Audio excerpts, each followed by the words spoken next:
When a man does not have money, when a man does not have what? Money.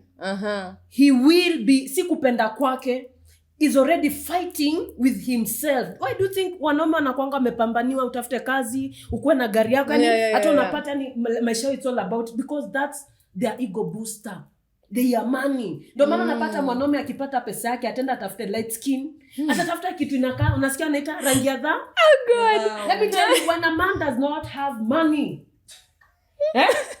Walai, if a man does not have money, kama mwanaume akipata pesa anatafuta kama mwanaume akipata pesa anatafuta rangi ya dhao, mbona watu wanaumwa di amepata pesa pia ametafuta thao yake? Mbona? Thao gani? Sio ndo thao yake. The beauty is in the eyes of the beholder, mtu wangu. Let me go in love, like genuinely. Listen to me. What do you know? You can think you can never fall. Nataka kuniambia that woman, how old is she? Unajua tuko kwa roho yake. Old enough. Listen to me. Listen to me. Huyo msichana unafikiria akiwa 18 years hakuwa na mtu alikuwa anakaa je kama sasa anakaa mrembo hivyo, but she's so beautiful. She is. Akiwa mdogo alikuwa anakaa je na alipatana na wanaume sample gani? Hawa wanaume wanaweza fananisha na kale katoto. Katoto kanaleta katoto Skiza, you've chosen violence. Listen, no. Katoto kanaleta ile charm, you know?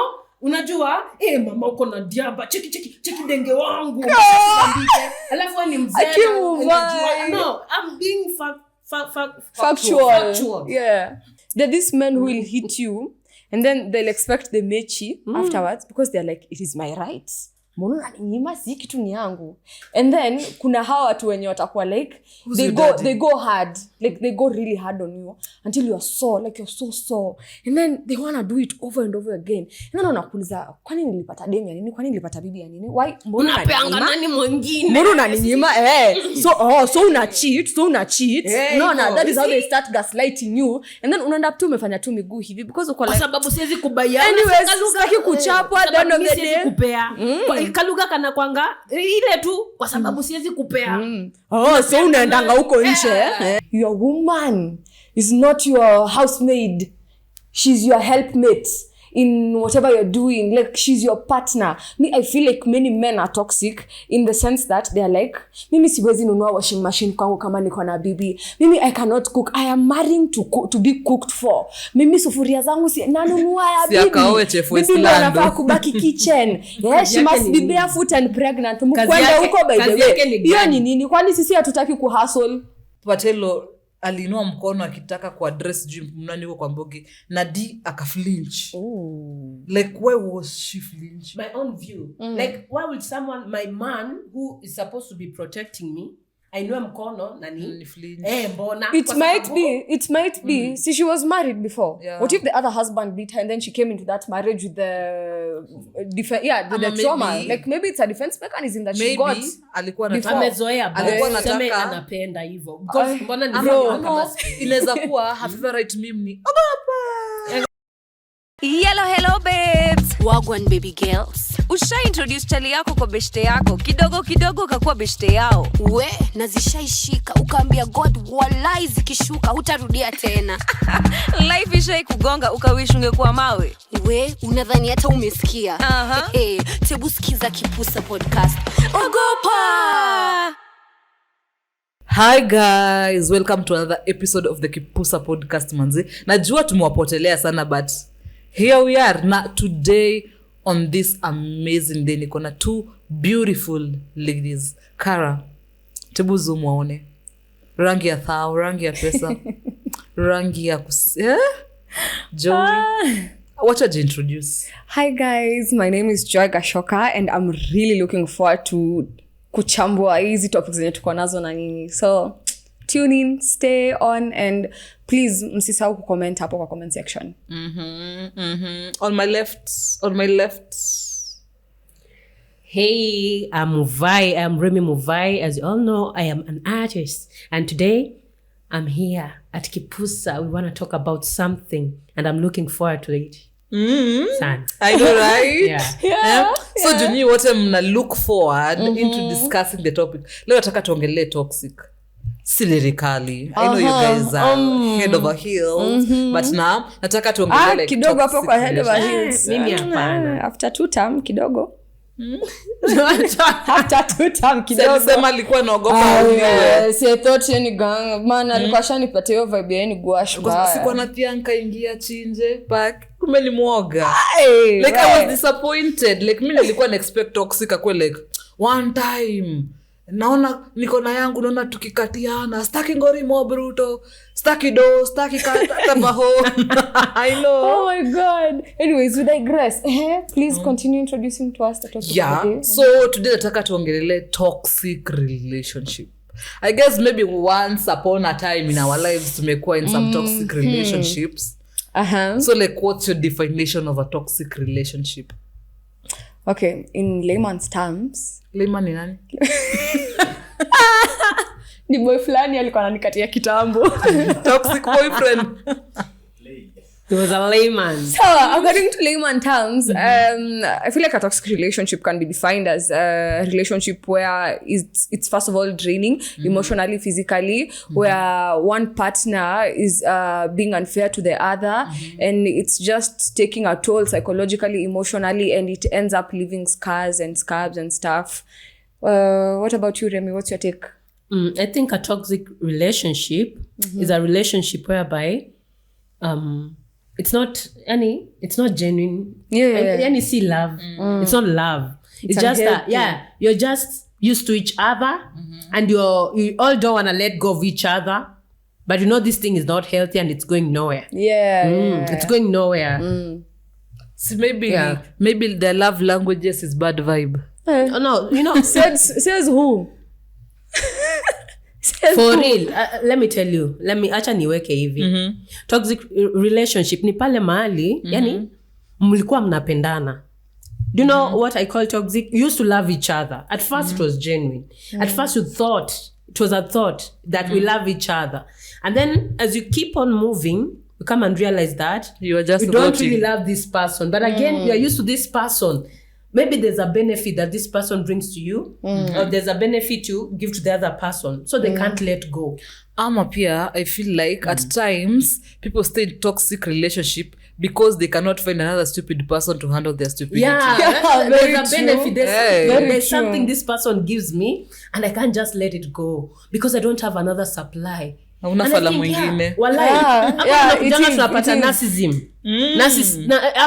Hapo one person is a narcissist, and the other one is an empath, and then now they meet, so they feed off of each other. So inakuwa this is not toxic kwa sababu ni mzuri unaye ni mnyama. Alafu napata the selfish one anatakanga kufanya partner wake afeel ni kama makosa yake kila wakati. And then the other person is like, you know, I can change him or her. Ati you know, with time ati kuna venye tu I can handle him, I can take care of him. Buda utapigwa ukufe. Ukuje yako ya femicide. Ati change, usijali. Ati kugonga usijali. Kula mchele. Alinitandika kwa nini? Ati alikuwa anani discipline. You're trying to change his diapers. Ananipenda. Ati sewa unajua that's just how he is. Unajua guys, you know even ladies beat men kwanza acha niache kufocus on guys. Inaweza kufix. Unaweza finyana by the way. Inaweza kufix. And you know like the one who is abused is usually like, oh, you know, that's just their personality. They like to shift the blame off of the abusive partner, ndo ujaribu kuona the partner who is abusing them in a positive light, but at the end of the day buda ka unapigwa.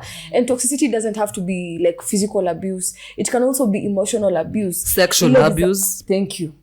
Kwanza hiyo, you know, people actually like people who get raped, like the rate of people who get raped is higher in couples rather than how asewoshi kwa kona. Do you know that? Because when you wangu utasema so anakushika tu changu vuna mnyongo unasema ni BDSM kumbe unafirwa. But there are people who enjoy that. Imagine they do. They think that people enjoy being raped.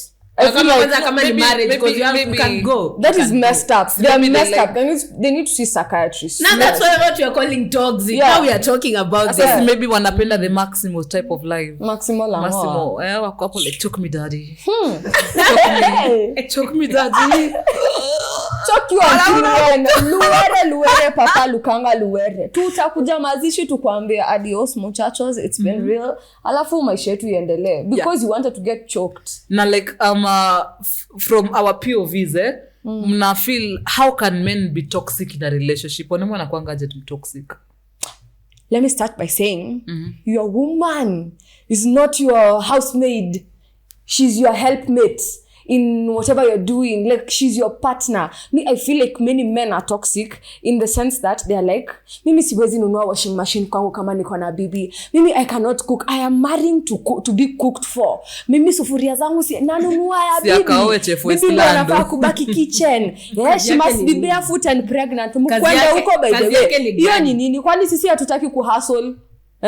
Ama you heard that we don't need money ati babe baki kwa nyumba, I am the provider, and then ndo upate huko babes ako anakula pesa yako yote mkipeleka na Maldives, mimi unanitumia 100 ya sapa ukwende huko mali huko. Ama unapata your man doesn't want you to work, your man doesn't want you to handle any finance, he does everything, anaenda hadi kujibaia nyanya kwa soko. Yeah, like he does everything. Ukimwambia unataka biashara colleagues na kupea chakula, unataka pesa ya nini bro? Unataka pesa ya kwenda sherehe na my girls, kupiga malaya, anything. It is so true. And you find that such men are the wababas we find in clubs with the rings taken off. Like, unaona tu hata ring finger yake iko turned where the ring usually is.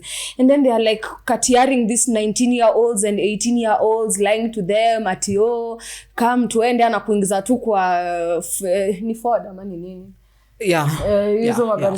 This wababas wanapenda because they're like wameacha a whole family at home, their wives, their kids, their everything. They're going to mwaga their money in somebody who's gonna be them for a very short period of time. Another reason why sometimes women get killed because wako like, the man is like, yani nimeacha familia yangu, nimekuja kuinvest kwako, and then you want to leave me and go to another one. So anakunyonga tu hapo vizuri, and then story yako inaishia hapo. So I really feel like as women we need to set boundaries because men can be toxic in that nini, and you as a woman who is helping that man become toxic, you are also the problem. You are an enabler of his toxicity. Nice. About that I think wacha kwanza ni kwa hiyo kitu anasema there's this nini huku TikTok nimeona lady saying, please, if that married man comes to you, tabu mkatae. Mkatae, say no to that married man, because trust me, karma is real. How can men be toxic in this way? When you love a man and he knows he'll become toxic. Jua hivyo tu. Akijua like hawezi niacha, he will play with you however he wants. Guys, listen. Love is a beautiful thing when you love the wrong person. Ati nini? Love is a beautiful thing when you love the wrong person. Na wewe Socrates wako alikuwa ameenda the wrong high school wewe. Ukipenda the wrong person, yani una feeling tu vizuri ukimuona. Yani akona mpo wake, lakini wewe bora he is happy, you are happy. Okay, vitu za siri ni tamu, yes. Vitu za siri ni tamu, but they are like nasema aje, unajua like siri ni tamu kama ijulikane, but ikishajulikana it becomes shameful now.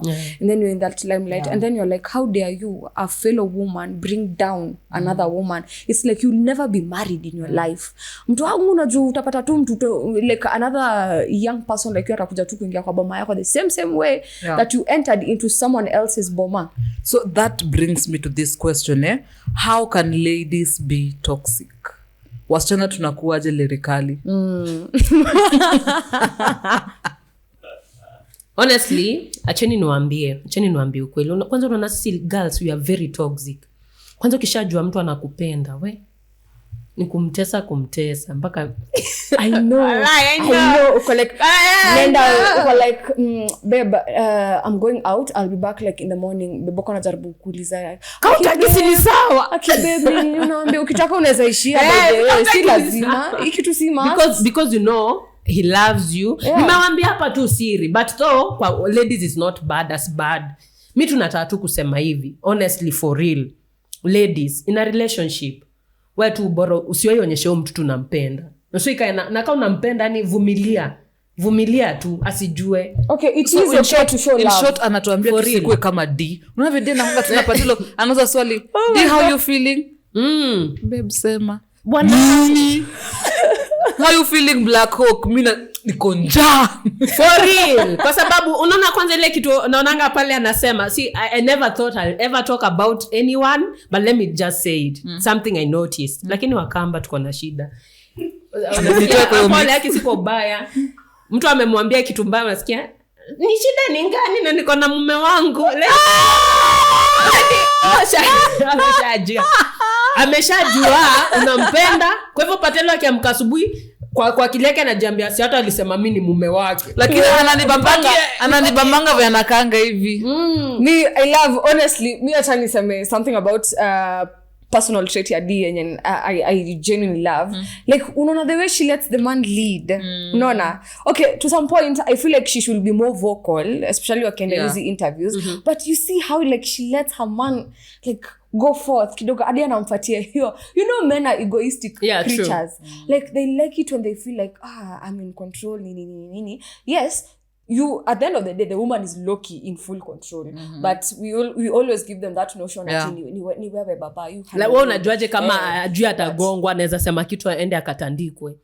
Labda akiwa kwa nyumba anamwambia usiku unarorwa mbele nikiongea like kwa ile show ya Obina venye Patelo excuse akanyore venye nani alikuwa anataka kuuliza D maswali alafu Mboge likunga like aongeange kama Patelo hayuko. I feel like that's a bit toxic planning because like the woman is being stuffed like smuffed ndasema aje like akona like ni kama anafanywa hivi, si ndio? Cause me thought like she's that humble till recently nipata na video yake akiaddress Prince Mwite. I was like, girl, you speaking. Yeah, and I was very happy like she was vocal because I was like, me anytime I see Patelo ndo uongea. I'll tell you something about dating a ghetto man. The good side of it. When you're dating a ghetto man now, you let him lead. Because that guy, one wrong move, skudanganyi. Unaona penye wababi, kama nakutandika, nile tu, usifanye hivyo, yani alafu mwisho na malizia tu kwa kitanda rosa. Yani ile trip Dubai. Lakini mbona utandikwe kwanza? Si ile kutandikwa like no, they always sijui kwani uko na watch Alejandro. You know there's that kania. Ile maybe anakushika tu hivi, anakufanya hivi, anakuambia mbaki na kufanya na wet. Yani umeingia kwa dimensions zingine wewe. There's that one. The Alejandro type of fight. Yani unaniumizi mwisho, lakini ya gero mangumi mtu wangu nilikwambia nikiongea unanyamaza. Nikushoaje mimi nitagoza kichungi, mimi nitakupiga head wani wangu nasikia. And then you know the scariest part ni dating someone who has a whole gang behind him, because uko like buda hata wezi cheat na mani uko like guy kuna madisi yetu kila mahali. It's not that I'm promoting cheating, don't get me wrong, but even like speaking, unajua unakumbuka kama ile video ya club, you know Patelo na his crew like walienda kavuruga. Apparently there's someone who texted and explained and said that D alikuwa tu anaongea na mafans. Patelo akaingelea mtu anaongea na kina nani hao, oya ishieni na akavuruga hiyo place hadi akatolewa nje. Gangster love, gangster yani you don't think I can handle that? I'm just a girl. Me, if you want to go hard on me, girl, kwa kitanda peke yake. Yeah, like why should you go hard on me kwa Mbogi? And what caught my attention sana kwa that Patelo na D video on the kwa club ni kuna at a point Patelo alinua mkono akitaka ku address nani kwa Mbogi na D akaflinch. Like why was she flinching? Kwa sababu anabongangwa. Okay, because she's beaten. I don't know. But usiseme she is, because we are not with them behind closed doors. I'm saying according to my own view. This is now my own view. Like why would someone, my man who is supposed to be protecting me, ainue mkono na ni mbona it might be see she was married before. What if the other husband beat her and then she came into that marriage with the trauma? Like maybe it's a defense mechanism that she got. Alikuwa amezoea anataka anapenda hivyo because mbona ni kama inaweza kuwa her favorite meme ni she was just being a meme. But anyways, mimi nasemanga bora she's happy. I love the fact that she's calm and composed wakiwa na Patelo. Like, I really love the way if I was a man and my lady was like that, meaning because my man is suffering. Because you know that lady is in a male-dominated field. Like she's a real estate agent. Unaona? Nawezi niambia like she goes there with all smiles and looking all cutesy and nini. When she gets there, she's a boss. Unaona? So for her to recognize that this is my man, I have to like let him have take the lead. Yeah. So I feel like that's a win in my books. But don't pia mimi nitaanza kujifunza such things. When my man akiingia kwa nyumba I'll be like, bwanangu naomba nikutilie maji chumbani ukaoge. Mimi nimeidwa kwa nini? Ama kwa kwani shower ni yani nitana nikuhakishie switch hivi na uingie uoge buda. But me I love D. Like me amenibamba tu. Same. Like me okay, like what is mimi personally, but then now I'll be honest. Tuache ati tuko nini? Acha niseme ukweli. Sema kutoke. Mimi sioni kama huyo nini like you are that age, unaona? Like you're being beaten with your child, you are dating your kid. Hey. So the kid is energetic, so akikupiga sector zote uko sawa unaridhika. It's okay, no problem, but me my own point of view. And then now I'm spending on you. Unajua if it was vice versa, that's something else. Ama ikuwe hivi, ni ile umeshakuwa uko na pesa zako like a woman. Do you know there's something my mom says, kuna age unafika unakuwa lonely. She was asking me, Rema, unajua mtu anatafuta mtu wake, unaolewa, grow with your person, because pale mbele unakuja unapata you are lonely. I think this woman amekuja kafika hiyo point akolo, alafu amepata very energetic, a charming person. You see this toxic men?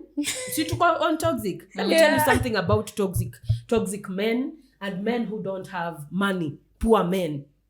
Let me just be honest. Those are the most chaotic people you'll ever come across in life. And that's the worst kind of person you'll ever want to get attached to. Do you know why? Because they are so addictive. But I feel like una judge like a whole sack of potatoes because of one bad one. No. See huyo tu according to what nivanye staki kuingia ndani. Ni vile I think maybe we've had bad encounters. Not but really. I don't feel like when you unasema okay a toxic person is just a toxic person, but ukifika hapo kwa poor dudes like okay, let me give you Jojo. Let me give you one fact about men that you don't know. When a man does not have money, when a man does not have what? Money. He will be sikupenda kwake is already fighting with himself. Why do you think wanaume anakuanga amepambaniwa utafute kazi, ukuwe na gari yako, hata unapata ni maisha it's all about, because that's their ego booster. They are money. Ndio maana unapata mwanaume akipata pesa yake atenda atafute light skin, atatafuta kitu inakaa unasikia anaita rangi ya dha. Oh god. Let me tell you, when a man does not have money, wallahi, if a man does not have money, kama mwanaume akipata pesa anatafuta kama mwanaume akipata pesa anatafuta rangi ya dhao, mbona watu wanaumwa? D amepata pesa pia ametafuta thao yake. Bona. Thao gani? Sio ndo thao yake. The beauty is in the eyes of the beholder, mtu wangu. Let me go in love like genuinely. Listen to me. What do you know, you can think you can never fall. Nataka kuniambia that woman, how old is she? Unajua tuko kwa roho yake. Old enough. Listen to me. Huyo msichana unafikiria kwa 18 years hakuwa na mtu alikuwa anakaa aje kama sasa anakaa mrembo hivyo, but she is so beautiful. She is. Akiwa mdogo alikuwa anakaa aje na alipatana na wanaume sample gani? Hawa wanaume wanaweza fananisha na kale katoto. Katoto kanaleta katoto. Sikiza, you've chosen violence. Listen, no. Katoto kanaleta ile charm. You know? Unajua, mama uko na diaba, cheki denge wangu. Alafu wewe ni mzee. No, I'm being factual. Yeah. Mimi ni mzee saa hii, si ndio? Niko na pesa yangu. Do you know I will want a small boy to be telling me, mama, na mimi nikifanya hivi, ananiambia, demu wangu cheki demu, alafu ananishika mbele ya watu. So hiyo ni nini? Tusichana kidogo na tuonyeshe. Anakupea reassurance. Oh God. Ananipatia ile kiburi, unaelewa? That's psychology. Hata itafika point kwa sababu what is life, kila siku tukunywe bro.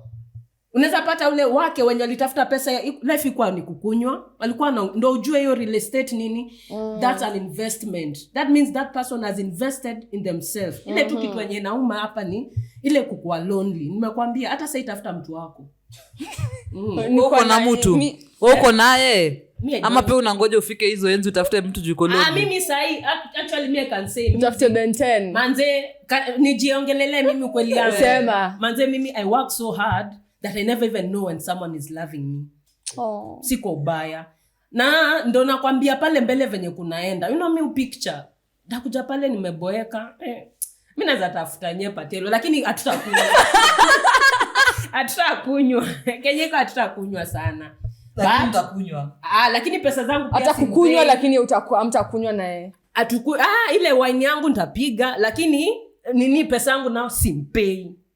Sasa mbona si vile chakula akiwa kwangu na atakula kabisa lakini akishatoka kazi afanye vizuri. Hiyo story ya pesa iko na session yake. Sangu simpei.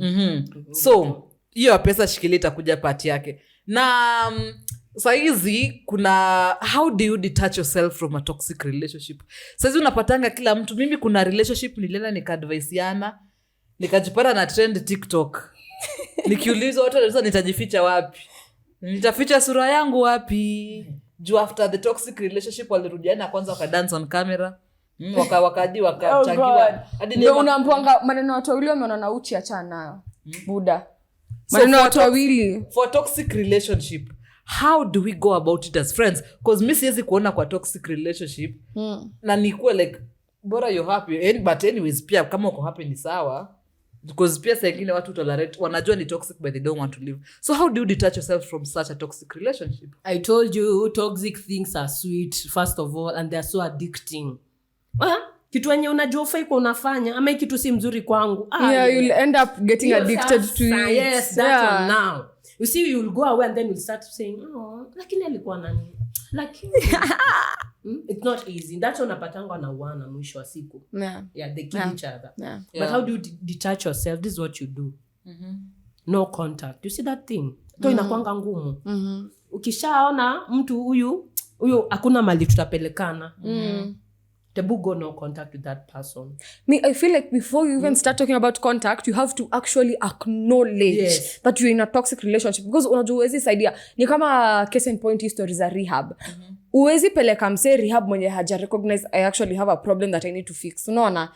The same thing goes in line with toxic relationships. You need to actually realize umse ni narcissist. He's a manipulator. He's someone who akona this victim mentality. Like atanifanyia Kenya anataka lakini itabidi mimi at the end of the day ndo nimemwambia pole, unaona? And that doesn't work. So you have to actually recognize that there is a problem for you to actually begin fixing it. And after umeshafanya hivyo ndo you can actually start to detach, but you detach with brains. Because ukianza kudetach kama tuseme you in a very physical abusive relationship, msana kumada ugenye tu hivyo kimchezo ukitaka kuishia. Akijua tu hivi you are planning to leave, he will kanyaga you shingo. That's what we say when you want to leave you don't say. Unamwambia tu surprise. Ukitaka kutoka in that toxic relationship, heal ukiwa kwa crime scene. Sindio? Hapo. But kuna healing ukiwa kwa crime scene. Buda, unajua kuna healing wezi piga ukiwa kwa crime scene. Kama anakupiga, utahila aje ukiwa kwa crime scene? Si kwa kaburi ni peaceful. Kwanza unajuza kuna wale watu tu kuja kutumia kama punching bag. Wametoka huko nje na frustration zao na kuja tu na kufinyia tu vizuri. Kama wewe unaweza kama mali unagongwa, kwanza mimi usema tu jipendi. But listen guys, with Kipusa we have encountered girls who have been in such toxic relationship. Now you find most of them wazazi wao wanawapiga kuliko huyu mpoa wake. So they'd rather stay with the boyfriend who beats them less than the parents. Ama they don't have anywhere to go. Like mtu heri avumilie kichapo Johana place ya kuenda. So they're like it's okay, let me tandikua venye nataka. At the end of the day atanipea chakula, ataprovide blah blah blah. And that brings me to this, as a lady jitafutie. As a lady hata si kujitafutia, maybe have friends who will be there for you pia. Inaweza kuwa like hauna a source of income, but unaweza kuwa na friends who will support you in such a situation. Alafu another thing, being in a toxic relationship pia inaweza affect how kids behave wakikuwa watu wakubwa. Imagine growing up in a family yenye uliona wazazi wako wakirushana maneno ama wazazi wako wakipigana, and that's why unapatanga sengine a man, when you saw your father beating your mom, it's easy for you to beat your wife. Because you saw it as a norm. Something your dad was doing, it's not something different, it was a normal thing. So it's okay to you kufanya kitu kama hiyo. Alafu napatanga pia sengine in ladies unaogopa kuolewa, because you feel like you'll marry somebody like your dad. So you fear getting married because you feel like all men are the same. Nitatandikwa venye mamangu alitandikwa, ama we'll go through the same toxicity yenye mzazi wangu alipitia.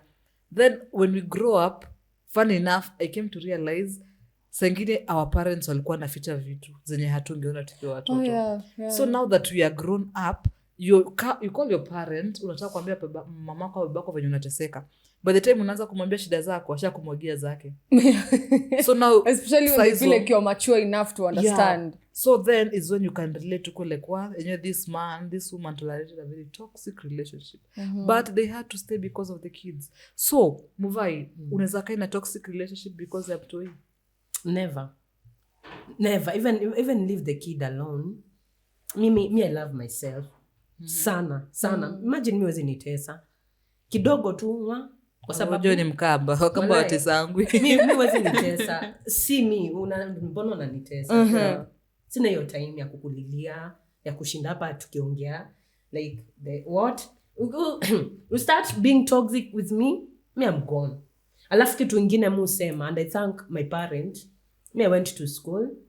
I know how to get my own things straight. Hata nikiteseka sitaka kuvumilia kwa sababu ati saa you take advantage of just me because I don't have ati sijui nini. You just I'll go my way. By the way, for real, even we start dating now, na nione kidogo nika tuelewani, nika unielewi. And then me always put my words straight. I don't hata nitakuuliza hivi ama tumefanya hivi, tunafanya aje? Nione we una mpango. Kwanza sana you don't have. Nimekwambia most men were toxic. Wengi wao ni wale hawana kitu. Wako na toxicity. Kwani ndarudi tu hapo. Mtu ana kitu atakutesa kwa sababu ana amani na roho yake. Unaelewa? Ana channel their anger towards you. Mwenyewe ana amani. Atakupea amani saa ngapi? Kwa sababu anything you do, nanifanya hivi kwa sababu sina pesa. Ukisonga hivi hata kupumua. Umefaa hivyo when you wonder uono mimi sina kitu. That's usually their language. Unaelewa? So I see anything like that, wewe kwenda, unaona? For real. Kwenda kweli ndio kioma for real. Me I won't enter. Ama mtu anakani kama nataka ku get physical with you. Kwanza jua that person akupendi. No jue na ndo tunarudi hapa kwa wenyewe na kitu. Akiona hivyo atakwaka dance ndo. Walai. Kwa sababu I want it to get to girls. Iwaingie kabisa na isink. Ingie. Ladies, even my daughters, if I get my children, I'll be telling them, if God gives me girls. Kama umekosa mtu kaa kwangu, mimi nitakulisha mpaka kwe nyanya, mpaka tuishe basi. Because I know the minute you step out of this door and you go there, you start dating some guy. Pia kuna sisemi ati some rich guys awako toxic, they are toxic but in another level, another dimension. The dimensions of toxicity. Unalilia kwa range yako. Kuna ile toxic ya amenieka kwa hii nyumba lakini pale nje ako na mwingine. Pia that is toxic. Anaendanga lakini unapata kwa hii nyumba si ati nimekosa. That's another dimension. But afadhali hiyo kwa sababu ndakuwa naenda kulilia kwa ile gari yangu pale nje. Na imagine you are living in a single or a bed sitter here, tumefinyana, maybe tumezaa watoto wawili, kuna nuka makojo. Unaelewa? Bado unanichapia tu hapo. Unaninyonga huyu mtoto mkubwa. Amejisuna tu kwa kona yake anacheki mama kifiwa. Hiyo yote.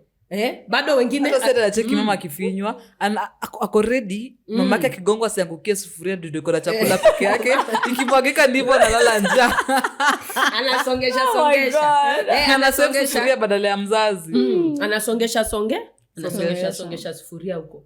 Haya, another thing, sasa umeelewa na huyo mtu, si ndio? Unafikiria nini itafanya sikue? Haya, usiku ndio hiyo, watoto si wako hapo. Anataka bado akufanye tabia mbaya tu kwa ile nyumba. Bana, unasongesha kitanda kwamba usinyinyiza na watoto watasikia. Unafikiria mtoto asikio?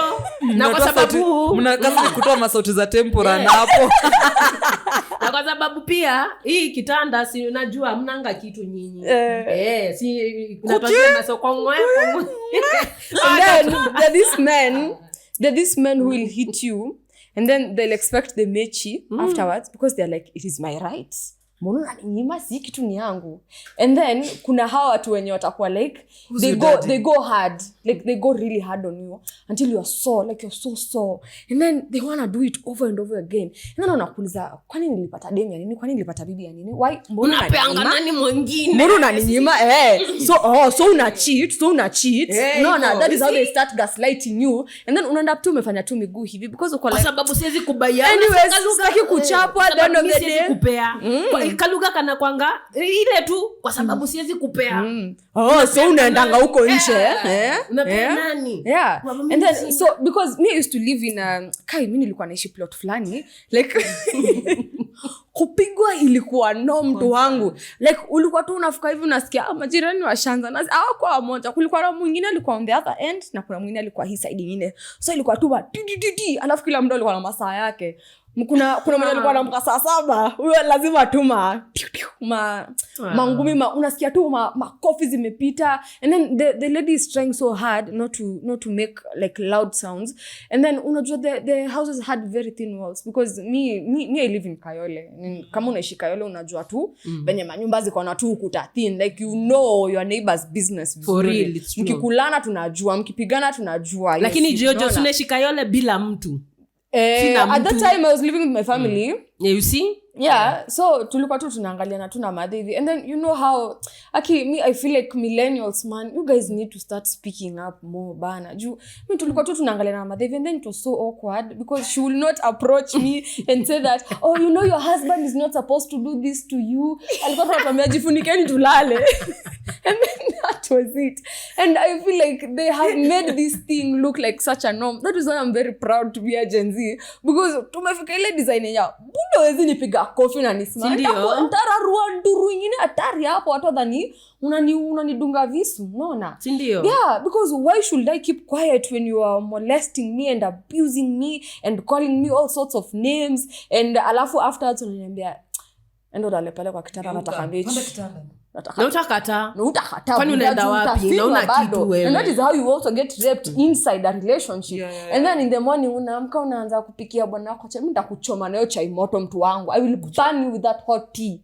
Na kuna mali tanipeleka. Mimi utalala usiku na amka unapata nimekaa nimekuangalia. Serial killer vibes. Hapo maana na kuanga talk. Like for real. Niko say.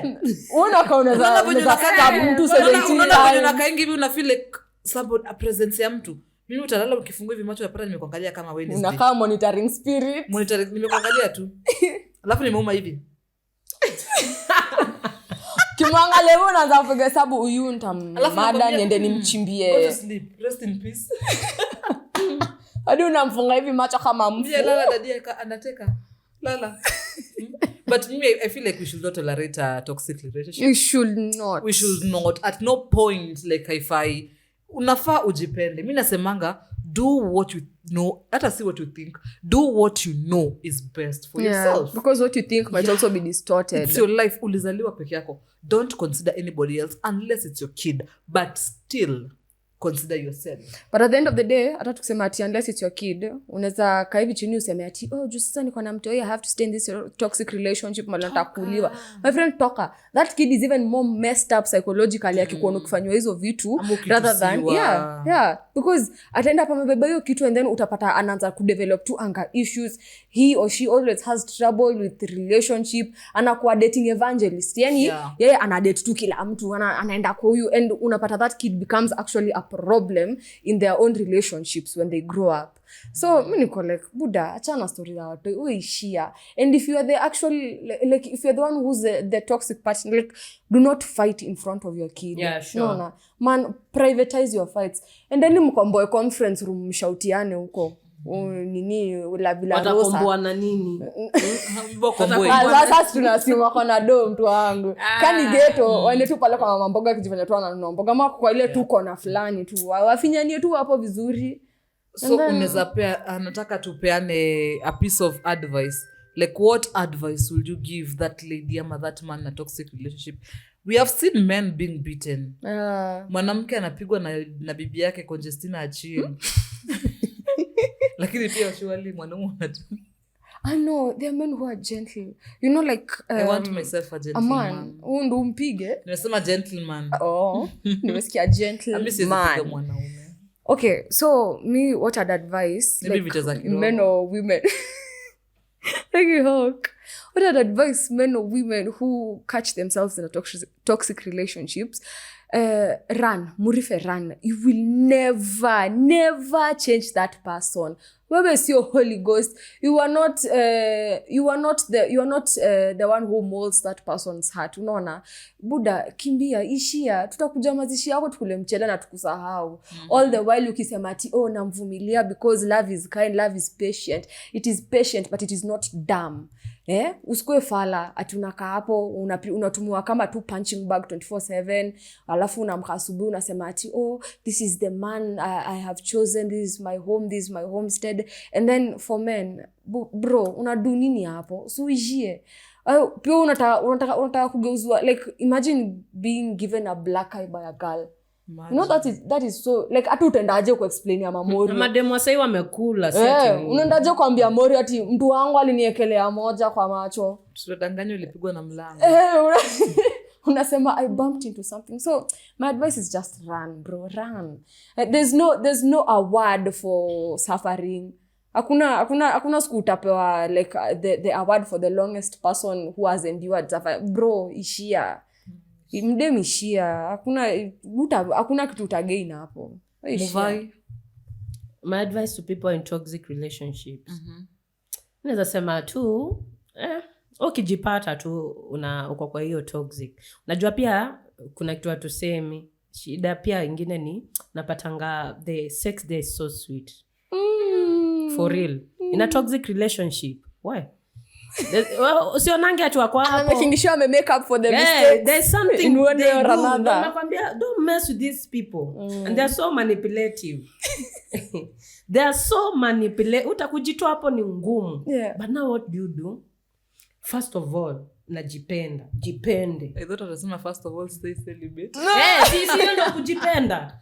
Jifunze kukaa without sex. First of all, ask yourself, what is this thing that keeps me here? Ni, si ndio? What can I do? Acha nikae. Unaelewa? Acha nikae bila.